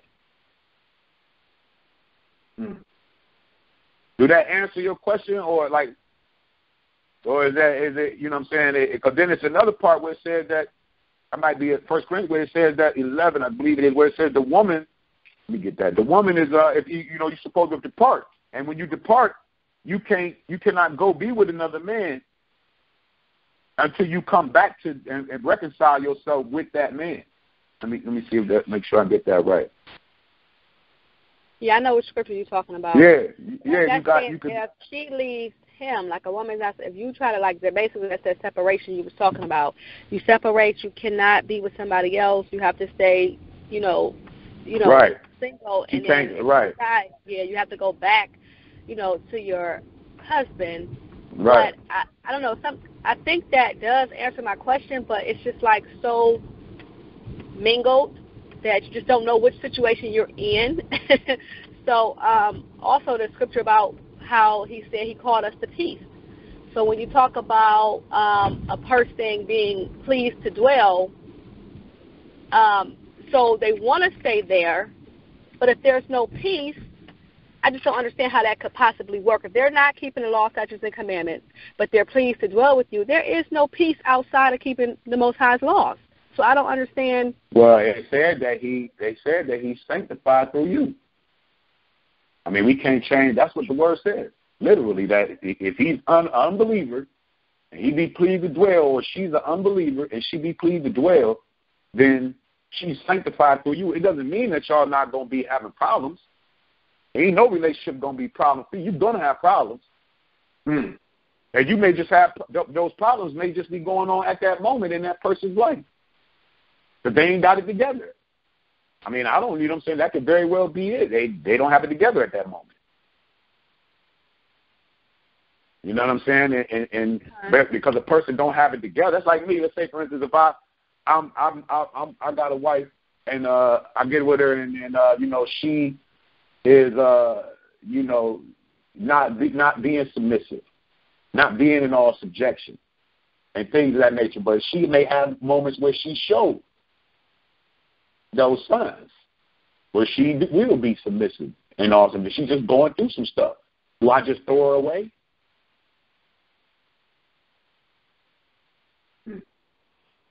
You know what I mean? Do I throw her away because of that? We'll be throwing away. You'll find yourself throwing away everybody because it's going to always be some unbalance. But it's kind of a little different for men because they can have other wives. So with women, it's like, so just a little different, because while you're waiting on her to get herself together, you can take on another wife. True. I mean, that's true. But you know what that is? That goes to a woman. That's like now let's reverse it. You wouldn't want your daughters going through nothing that you done went through in life, would you? Of course not. Not the bad. Right. So I'm talking about with a man. You know what I'm saying? Even the way that you entered into losing your virginity. You wouldn't want that to be that for them. You want them to do it the right way, right? You want them to do it the correct way by Scripture. You want to start them off the way we didn't start off. You know what I'm saying? So you or their father in the truth, hopefully they come into the truth, something happens, you know what I'm saying? You're going to want it to be done correctly by them. Okay, you're going to want that, you know what I'm saying, that man to come to your father turn your daughter over to that man, and that man, you're going to want that man to be a righteous man, and you're going to be wanting to be sat with that man and make sure that he's the right man for your daughters. Now, okay, let's take it to you. Let's take it to you being a grown woman. You have repented and you have become a new creature in Christ. So you spiritually are now like where your daughter is at. Those same steps that you took for your daughter, you're going to take for your daughter. That's what it's supposed to be with y'all when y'all come into the truth. And you repent and become anew. This is your opportunity to do it differently. And if you don't do it that way and you find yourself in a situation, you have to look at yourself first. You got to bear that responsibility. You got to bite that. I ain't telling you to just, you know what I'm saying, if you continue going on, and it should be some counseling done with you and the, you know what I'm saying, with you and the brother, or that woman and the brother. It should be some counseling. It should be all that type of stuff going on before you just throw each other away. Because that was the beauty of the Most High sending His Son, Christ, to die for us, to give us the opportunity to do it differently. Do it get a chance to do it over, start over and do it again. And then here we go do it the exact same do it when we was in the world. You have to look at yourself first. But I don't promote nobody to just be in distress. So if you separate or something like that and you stay to yourself, and, you know, during that time, it should be some counseling sought out. You know, and if a person just gets to that point where, you know, like, I made a mistake, basically what person, I made a mistake. I made a mistake. You realize that you made a mistake after the fact. I can't tell you that, yeah, you can throw that person away. Now, what you do or whatever that woman or that man do, that's between that woman or that man and the Most High. Like if you just wait, like, you know what, I made a mistake. I don't want to be with this nigga. I made a mistake. I don't want to be with her. You know what I'm saying? A man still can't you can't put your wife away because you caused that woman to be an adulterer. You caused another man to commit adultery. A man can't just put his wife away. And it wouldn't be a thing where you getting on my nerves, so let me go get me another wife. That's kind of wicked too. Right. That's wicked too. And you may have the door to do that, but this is not, you taking on another wife is not for sexual. You pissing me off. All right, now I'm about to go get me another one. Because that next one is gonna piss you off too. So what are you gonna do? I'm about to go get me another one. Now you got 9 women pissing you off, you big dummy. I have another question, brother. This is my last one. The scriptures say that if a man take on another wife, he only has to be responsible for her clothing and food. And duty of marriage, which is her intimacy. Okay. So her food, clothing, and raiment. Her food, raiment, and duty of marriage. Because you got to look at it like this. The Most High mindset and Yahweh Shai's mindset is not the same as ours. We look at things like, I got to have this. I need to live at this. I need to live at this state in my life. You know, I need to be living above my means. Pretty much is how we think. But that's not how the Most High thinks. When you go to Sirach 26, when you go to Sirach 26 and 6,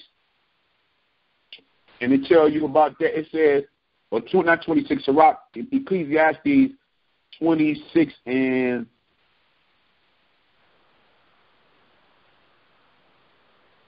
26 and let me see.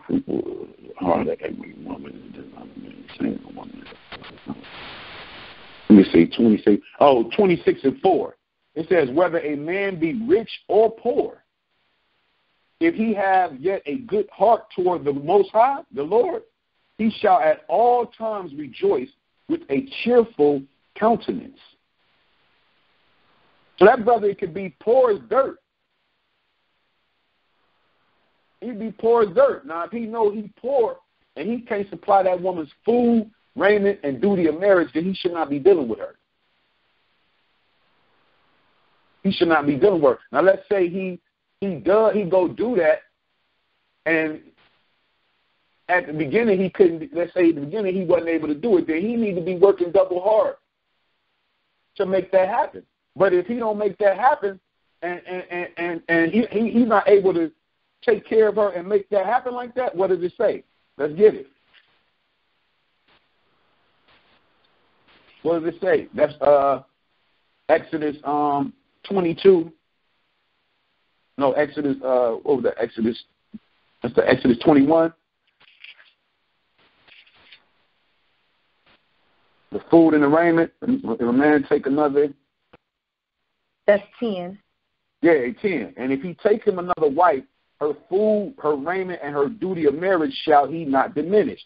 And if he do not these three unto her, then shall she go out free without money. So if he don't, I didn't hear it last. That's it. If he don't do those three, then she shall go out free without money. Like she don't got to stay to that. Oh, okay. If he can't do that.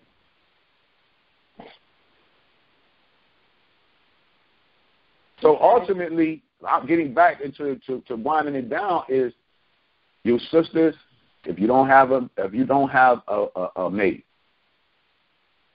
go, and if you meet a man and you find that man to be attractive to you and things of that nature, let him know. Let him know. And let him know that you know what I'm saying, you would want to submit yourself to him. And don't be stuck in that prideful mindset. You're never gonna get a right man. Sitting back waiting for a man. No, if you see a man and you like that man and he's a righteous brother, or you know what I'm saying, and you want to be with him, you let him know that. And then you let him know if he's not in the, you know what I'm saying, you know what I'm saying, if he's in the truth, because you shouldn't be seeking no man that's not in the truth right now, because the scripture said, be ye not unequally yoked. So you shouldn't even be seeking a man that's not in the truth. Or the truth is not in him. Like, you know what I'm saying? You shouldn't be with a man that's a worldly man.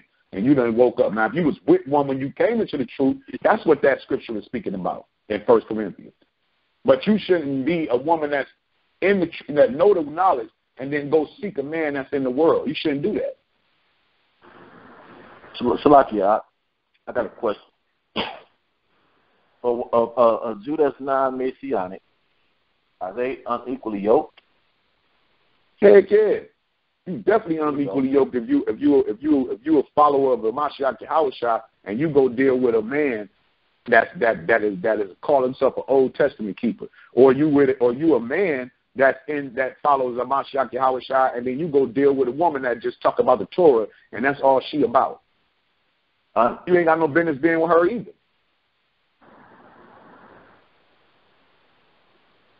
Just wanted to bring that out. Yeah, I just want to know, do y'all have any, what is your outlook? Do you have any questions? Like, that's pretty much it. You have to be a submissive woman and in all subjection to your husband. Like, you have to be quiet and silent and meek. That's the spirit that you're supposed to have. Forget what you thinking. And what I'm saying, this is so you can get into the kingdom. You see what I'm saying? Like, that should be more important than your pride. You see what I'm saying? Like that should be more. Your mind should be set on the kingdom and doing what it is that you make sure that you get in the kingdom, because you know you're gonna die. You know what I'm saying? You know you're gonna pass away. Right. And so that should be the main thing on your mind is happiness, doing what the Most High commands us to do. And if you meet a man and you like that man, then go let that man know. Go let that man know. And it ain't no thing of if he has a wife, because that woman is supposed to, what is the second commandment of the Mashiach Yahushua? That he said these two are greater than. What is the second one? Love thy neighbor. Okay. As thyself. That's right. So how are you how are you loving your sister as you love yourself? That means what you have, you give it to her, down to that man, because why? The man don't belong to you. He belongs to the Most High. You belong to the man. Remember, the man is created in the image of the Most High, and you're created for the glory of the man. You can't sit back and think like a worldly woman, be talking about, oh, this is my man. What you doing with my man? You can't think like that. I mean, you can if you want to, but that you set yourself up for failure, because you're not going to stop the prophecy in Isaiah 4:1. It's already happening. It's one, like I told y'all, it's 1.5 to 2 million more women than it is men. And do you think that the Most High want these women to be without a man unless they're able to stay unmarried because their lust is not a problem for them, so they just decide to stay unmarried? Okay, that's fine as well. You can do that too. That's where I'm at. Yeah, you that would definitely, you can get into the kingdom of heaven like that. You don't have to be with no man. You need a head, like, you know what I'm saying, like what y'all doing, like to guide you and as a man to teach you and things of that nature. But you don't have to be with you don't have to go marry no man. No. Remember, Paul suggested that. He said, I suggest that those that are unmarried, that you stay unmarried. Time. That's what Paul was saying. And you know what I'm saying? If you ain't got no problem with burning up in your lust, because a woman that's unmarried, her goal is going to be set on the Most High and how she can please the Most High. Wherefore, if she becomes married, just her goal is going to be set on that man and how she can please him. What it says, the world, actually, which is the man. I mean, you know, as far as that goes, if you, you know, and so he said, you're going to be wanting to please the man more than the Most High. Or that's where your concern would be. I ain't going to say more than, but that's where your concern would be. So if you want to be unmarried, stay unmarried. You know you're going to need no sex or nothing like that, then so be it. But if you know you're a woman that require that and you need that before you find yourself messing with yourself, doing all this other kind of crazy stuff, you got to go get with a man. And if you single woman, go tell that man that you like him and you feeling him and you want to be with him. It just showed you that in Isaiah 4:1. It says the 7 women shall take hold of one man. Going and saying, we will eat our own bread and we'll wear our own apparel. That's her pursuing the man. So if you want to go, if you see a man and you like him of interest and he's in the truth and you've been watching him or this, that, and the third, and you know what I'm saying, go let him know that. Go let him know that.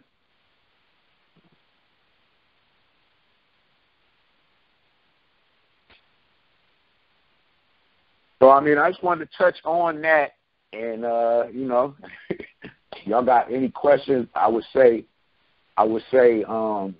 don't get yourself in a situation as you done repented and became new in the Christ, and he's giving you that opportunity. Don't place yourself in a position where though now you find yourself in that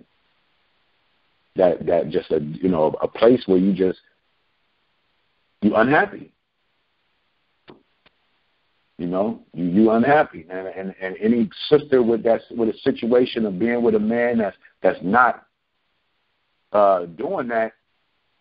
Remember, it says you supposed that first wife. So if you ain't even up sustaining your first wife, and And I say that to you, Sister Ciara, like, you know what I mean, if a sister that's with a dude and he's not doing nothing and he's not helping out, he's messing up more than he's helping, then get away from that dude. And then but allow some counseling and allow the Most High to try to see if a change will come. You don't just immediately throw somebody away.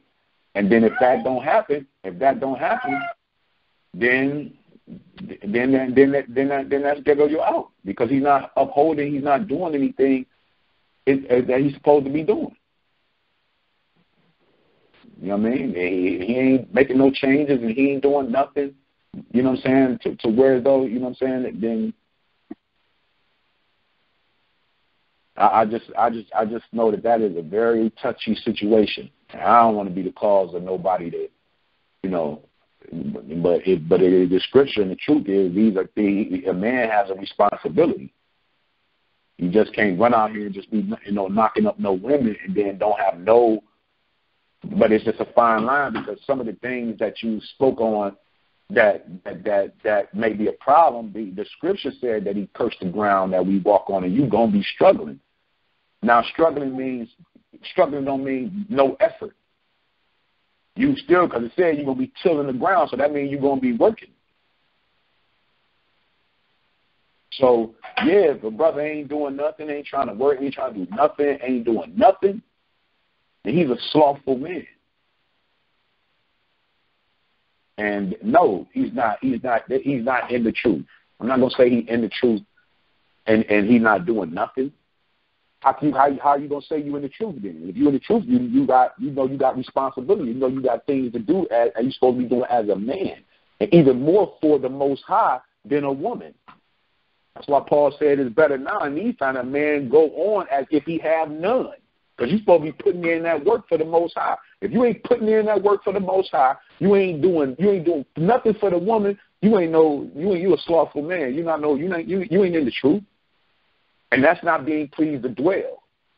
You're an unbeliever, and you not being pleased to dwell. And if you're an unbeliever and you're not pleased to dwell, and he packed up and left, then you ain't bound to that.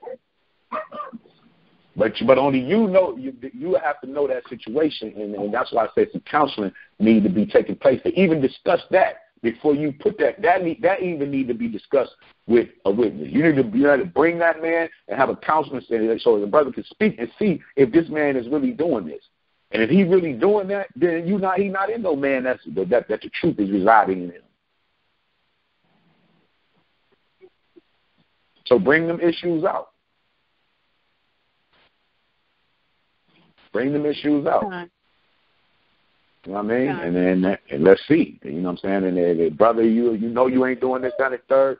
You ain't doing nothing for the Most High. You ain't putting no work in for the Most High. You ain't putting no work in your house. And you know what I'm saying, you ain't doing none of that. They know that's not being pleased. That's not being pleased to dwell. No, that's not being pleased to dwell. So I'm going to end it on that. If there's anybody got any questions, any brothers on the phone, y'all got any questions, you know, and like I said, for the men, you do have a part and a role to play. You have to be out here putting in work for the Most High first and foremost, and then handling your business at home. Okay, and then loving your wife as you love yourself. Chivalry ain't dead. Have some chivalry. Like, women don't want to just be in Israel and just, you just underman. Ain't no chivalry there. You ain't doing, because she know that she's bound to the law, and you can have other women. You better be making that woman's life exciting. You better be. You're supposed to be showing her that love. You know what I'm saying? You're supposed to be being a man and practicing chivalry and giving her things and making her feel special and doing all of that. You should be doing all of that. Look how Solomon, he wrote love letters about the way he felt about women.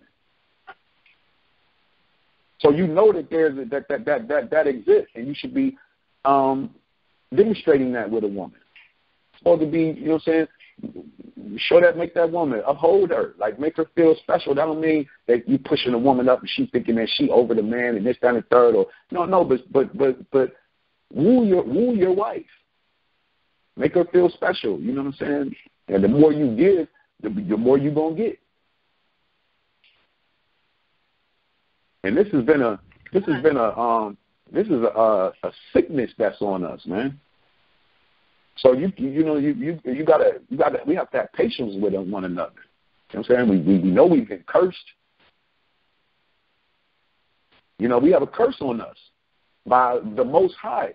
Like, I mean, what do people expect? It's going to be we're gonna have to deal with some things, and we've been raped, robbed, pillaged. We don't know nothing about who we are, and then we're trying to get back. There's some deep psychosis with that. Have to have patience for one another. Long suffering and charity. Remember, long suffering. You know, we got to understand what has happened to us as a nation of people, and be, and be understanding of that, and being patient, and working and helping throughout one another. But I stand on that for every woman. You meet a man, and you see that man, and you like that man, go let that man know that. Go let that man know that. And let him handle how he handles it.